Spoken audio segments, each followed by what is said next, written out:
राधे राधे। हरे कृष्णा हरि भक्तों। उत्पन्ना एकादशी का व्रत कथा। उत्पन्ना एकादशी कोई साधारण एकादशी नहीं है। इसे सभी एकादशियों की जननी कहा जाता है, क्योंकि आज के ही दिन भगवान श्री कृष्ण हरि विष्णु के दिव्य तेज से एक अद्भुत अलौकिक देवी का आविर्भाव हुआ था, जिन्हें हम एकादशी के माता के नाम से पूजते हैं।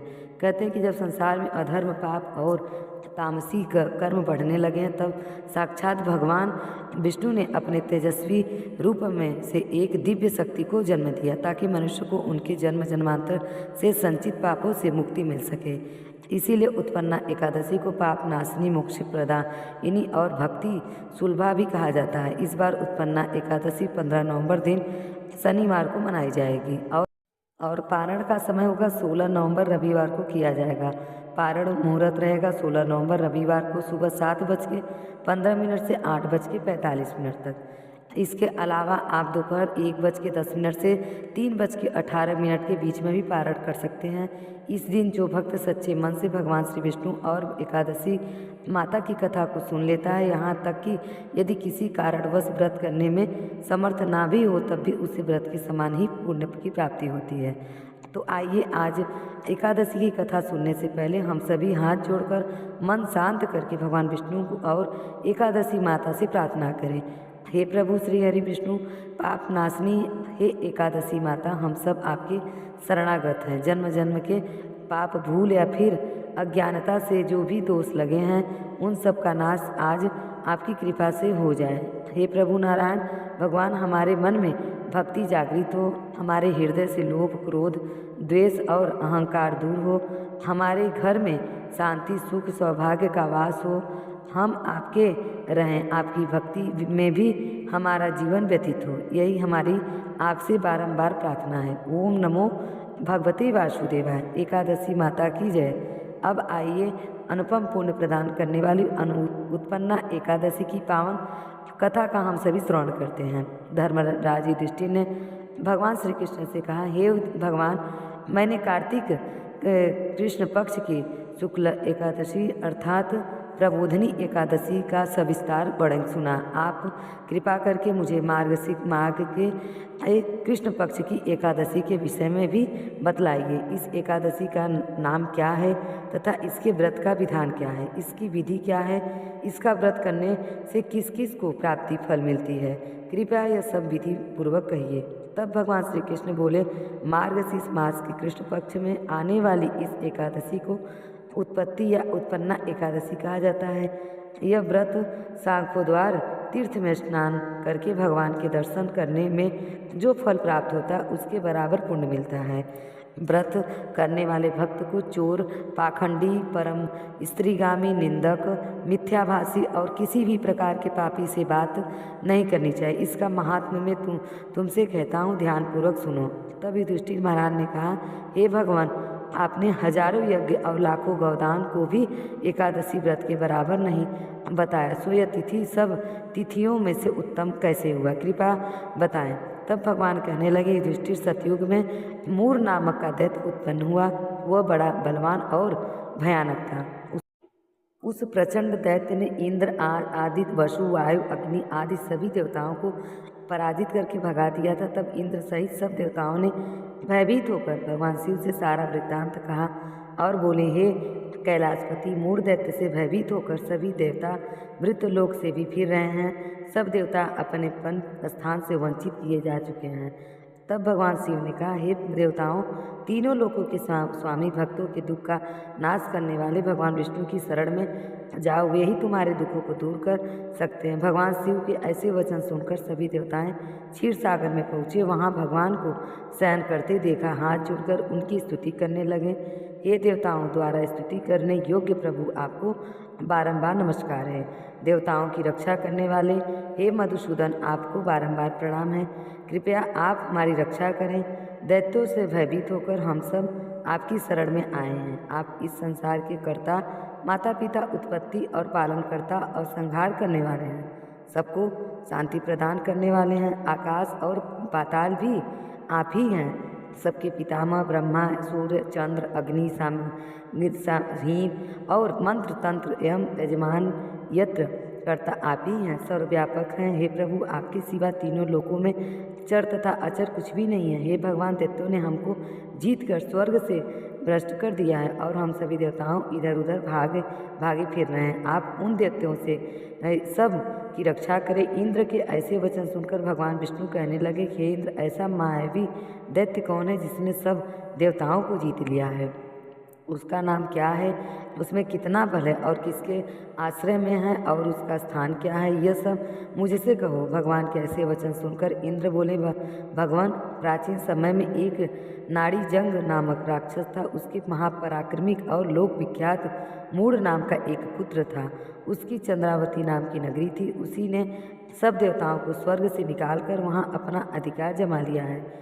इसने इंद्र, अग्नि, वरुण, यम, वायु, इस चंद्रमा आदि सबके स्थान पर अधिकार कर लिया है। सूर्य बनकर स्वयं ही वह प्रकाश करता है, स्वयं ही मेघ बन बैठा है और सबसे अजय है। ये असुर निकंदन उस दुष्ट को मारकर देवताओं को अजय बनाइए। यह वचन सुनकर भगवान ने कहा, हे देवताओं, मैं शीघ्र ही उसका संहार करूँगा। तुम चंद्रावती नगर की जाओ। इस प्रकार कहकर भगवान सहित सभी देवताओं ने चंद्रावती नगर की ओर प्रस्थान किया। उस समय उस दैत्य मूर सेना सहित युद्ध भूमि में गरज रहा था। उसकी भयानक गर्जना सुनकर सभी देवता भय के मारे चारों दिशाओं में भागने लगे। जब स्वयं भगवान रणभूमि में आए तो दैत्य उन पर भी अस्त्र शस्त्र आयुध लेकर दौड़ पड़े। भगवान ने उन्हें सर्प के समान अपने बाणों से बीध डाला। बहुत से दैत्य मारे गए, केवल मूर बचा रहा। वह अविचल भाव से भगवान के साथ युद्ध करता रहा। भगवान जो भी छिड़ बाढ़ चलाते वह उसके लिए पुष्प सिद्ध हो जाता। उसका शरीर छिन्न भिन्न हो गया, किंतु वह लगातार युद्ध करता रहा। दोनों के बीच मल युद्ध हुआ और 1000 वर्ष उन दोनों ने बीच में युद्ध चलता रहा। किंतु मूर नामक राक्षस थका नहीं और भगवान थक हार कर भगवान बद्रीनाथ का आश्रम को चले गए। वहाँ हेमवती नामक की सुंदर गुफा थी। उसी में विश्राम करने के लिए भगवान उनके भीतर प्रवेश कर गए। वह गुफा 12 योजनाओं से लंबी थी और उसका एक ही द्वार था। विष्णु भगवान वहाँ गहरी निद्रा से सो गए थे। मूर भी उनके पीछे आ गया और भगवान को सोया देखकर वह उन्हें मारने को तत्पर हुआ। तभी भगवान के शरीर से उज्ज्वल कांतिमय रूप वाली देवी प्रकट हुई। देवी ने राक्षस मूर को ललकार कर उसे साथ युद्ध किया और उसे तुरंत ही मौत के घाट उतार दिया। हरि जब योग निद्रा से उठे तो वो सब बातों को जानकर उस देवी से कहा कि आपका जन्म एकादशी के दिन हुआ है, अतः आप उत्पन्ना एकादशी के से पूजित होंगे और जो मेरे भक्त होंगे वही आपके भी भक्त होंगे। मान्यता है कि तभी से एकादशी के दिन एकादशी माता का पूजन भी प्रारंभ हुआ। सभी प्रेम से बोलिए, उत्पन्ना एकादशी की जय, एकादशी माता की जय। प्रिय श्रोताओं, अब आपको सुनाते हैं सदन कसाई की कथा। सदन कसाई जो कसाई जाति में जन्मे थे, एक ऐसा कुल जिसमें प्राचीन समाज में जिनको अक्सर ये दृष्टि से देखा जाता था, उनका दैनिक जीवन जो भी था बहुत साधारण था। हर दिन सुबह उठते, अपनी दुकान पर जाते, साफ सफाई करते, दुकान सजाते, मांस काटते, तौलते और ग्राहकों को बेचा करते थे। उनके हाथ खून से सने होते थे और उनकी दुकान से मांस की दुर्गंध आती थी। चारों ओर से केवल उनके व्यवसाय की आवाज़ें सुनाई देती थी। अक्सर जो भी संत या वैष्णव उधर से गुजरा करते थे उसको देखकर कहते थे, कसाई, ये कसाई, अरे यह तो पापी है, घोर पाप कर रहा है, इसे तो नरक ही मिलेगा। और हर कोई ऐसा ही सोचता था। वह ना किसी मंदिर के पुजारी थे, ना ही किसी संप्रदाय से जुड़े हुए थे और कोई संत ना वे तिलकधारी ना, और वो गले में कोई कंठी नहीं पहनते थे। वह तो एक सामान्य गृहस्थ जीवन जीते थे और अपना व्यापार करते थे। लेकिन उनकी व्यापारी पर, उनकी कसाई पर ठाकुर जी की कृपा हुई। ठाकुर जी ने उन पर ऐसी कृपा की कि उन्हें अपने धाम में उनको वास दिया। एक दिन सदना कसाई रास्ते से गुजर रहे थे तो उन्हें एक गोल, काला और भारी पत्थर मिला। देखकर उन्होंने सोचा, यह तो तराजू तौलने के काम आएगा, चलो इसे उठाकर रख लेता हूँ। और वह उस पत्थर को उठाकर अपनी दुकान पर ले गए। उस पत्थर से वे मांस तौल कर लोगों को देने लगे। सदना कसाई जो थे, काम तो वह करते थे मांस काटने का, बेचने का, लेकिन वो भगवान के भी बड़े भक्त थे। राम नाम उनके होठों पर हमेशा रहता था। अब जब सदन कसाई उस पत्थर से मांस तौल तौल कर लोगों को बेचा करते तो बेचते समय या मांस तौलते समय उनके आंखों से आंसू बहते रहते थे। साथ साथ कीर्तन भी करते रहते थे, राम नाम की माला जप करते थे और आंसू जो भक्ति के होते थे वे उनकी आंखों से अक्सर बहा करते थे। अब एक तो काम उनका ऐसा व्यवसाय, उनकी ऐसा मांस काटने का बेचने का घोर पाप का, ऊपर से भगवान का नाम भी रट रहे थे। तो यह देखकर लोगों को बड़ा आश्चर्य होता था। कोई ना ढोंगी पापी यह सब कहा करता था, लेकिन सदन कसाई को किसी के कहने सुनने से कोई फर्क नहीं पड़ता था, बल्कि अपने मन में वह अपने भगवान को हमेशा स्मरण करते थे। और एक दिन दोपहर का समय था। रास्ते में पर एक संत मुख पर एक पतली सफ़ेद चादर बांध कर भगवान के चिंतन में मग्न होकर जा रहे थे। उन्हें आसपास की कोई सुध नहीं थी। बहुत पहुँचे हुए साधु महात्मा थे। चलते चलते अचानक उसी सदन कसाई की दुकान के पास जाकर रुके हैं और तभी इधर उधर देखने के बाद उनकी दृष्टि तराजू के पलड़े पर पड़ी। क्या देखते हैं कि उनके एक गोल काले नीले रंग का पत्थर तराजू पर रखा हुआ था और दूसरे तराजू पर मांस रखा हुआ था। अब जैसे ही उन संत महाराज की दृष्टि इस पर पड़ी तो उनका शरीर एक क्षण के लिए तो मानो जड़ हो गया, हिल डुल नहीं सके। उनकी आत्मा यह दृश्य देखकर कांप उठी और जैसे ही भीतर से कोई पुकार रहा हो, यह कोई साधारण पत्थर नहीं है, यह तो साक्षात भगवान का रूप है। अब तो यह देखकर ही शालिग्राम भगवान की यह दुर्दशा, वे संत महाराज आगे बढ़े, कपकपाते स्वर से सदन कसाई से बोलने लगे, अरे अरे भाई, ये क्या कर रहे हो? अरे यह तो शालिग्राम है। श्री हरि स्वयं इस रूप में प्रतिष्ठित हैं और तुम यह कैसा घोर पाप कर रहे हो? तुम इन ठाकुर जी से अपना मांस तौल तौल कर बेच रहे हो। यह तो घोर पाप है। कल्पना करने मात्र से उन संत महाराज जी का कंठ अस्वर हो गया, आंखों से लगातार आंसू बहने निकले। अब सदन कसाई जी दुकान के भीतर कुछ मांस तौल रहे थे। संत महाराज जी की यह बात सुनकर चौंक पड़े। उन्होंने संत महाराज जी को देखा, उनके हाथ कांपने लगे। अब तो वो दौड़ते हुए बाहर आए और दोनों हाथ जोड़कर संत महाराज जी के चरण में झुके गए, क्योंकि सदन कसाई भोले भाले थे। भगवान का नाम तो वो रटते ही थे, जपते ही थे, लेकिन उनकी बिल्कुल भी आभास नहीं था कि वे उनका घोर पाप खुद से ही कर रहे हैं। जिन ठाकुर जी की पूजा होती है, जिन्हें सिंहासन पर पधराया जाता है, जिन्हें भोग लगाया जाता है, आरती दिखाई जाती है, उन ठाकुर जी का वो इतने समय से अपमान कर रहे हैं, मांस तौल रहे हैं। अब तो सदन कसाई मारे पश्चाताप के खड़े खड़े कांपने लगे और रोने लगे। आंखों से आंसू बह रहे थे और आंसू बहते हुए कहने लगे, महाराज मुझे क्षमा कर दीजिए, मैं अज्ञानी हूँ, मैं तो निरापापी हूँ, मुझे बिल्कुल नहीं पता था कि यह भगवान है। मेरे लिए तो यह केवल एक भार तौलने वाला पत्थर था। कृपा करके आप इन्हें अपने साथ ले जाइए। मैं इसके लायक बिल्कुल भी नहीं हूँ कि मैं इनका सबका कुछ ध्यान रख सकूँ। जानने के बाद इन्हें आप अपने पास रख सको। संत महाराज जी पहले तो बहुत सारे जल से उन शालिग्राम जी को स्नान कराया और उन्हें अपने वस्त्र में लपेट लिया, मानो स्वयं विष्णु भगवान को वे अपनी गोद में उठाकर ले जा रहे हैं। इस तरह इस भाव से उन्होंने शालिग्राम जी को अपनी गोद में पकड़ा। वे वहाँ से चलने लगे। उनका मन में गदगद हो उठा कि आज तो स्वयं भगवान उन्हें दर्शन दे दिए और वे बड़ी खुशी से शालिग्राम जी को लेकर अपने आश्रम की ओर चल पड़े। वहाँ पहुंचकर उन्होंने शालिग्राम जी को गंगा जल से, पंचामृत से, शुद्ध जल से स्नान कराया, चंदन का तिलक लगाया। उन्होंने उनकी खूब सेवा की। तुलसी जी उनके माथे पर पधराई और उसके बाद उन्होंने शालिग्राम जी की सेवा आरंभ कर दी। अब दूध, दही, घी, मधु, शहद, पंचामृत से स्नान कराने के बाद ढेर सारा इत्र भी लगा दिया, क्योंकि इतने दिए ये सब ठाकुर जी ने सदन कसाई के यहाँ। तो जो अब इत्र लगाने के बाद चंदन से भी इत्र की महक से प्रभु का शरीर सुशोभित किया गया।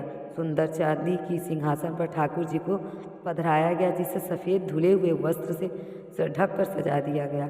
अब उस पर प्रभु को बैठाया गया। बड़े प्रेम से तुलसी जी की माला को पहनाया दी गई। फिर संत महाराज जी ने अपने हाथों से खीर बनाकर भगवान को भोग लगाया।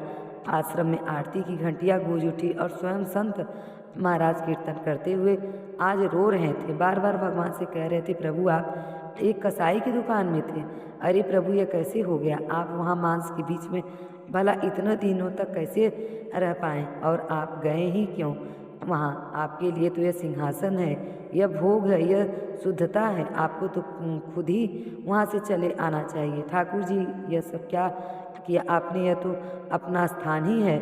आप यहाँ रहिए, प्रेम से विराजिए, और मैंने आपको आपकी योग्य स्थान पर पहुँचा दिया है, जहाँ पर आपको रहना चाहिए था। पता नहीं कैसे आप इतने दिन तक उस मांस की दुर्गंध का सहन कैसे कर सके। यह सब बातें संत महाराज भी शालिग्राम जी से कह रहे थे, और उनकी सेवा पूजा करके उन्हें रात को शयन करा दिया गया।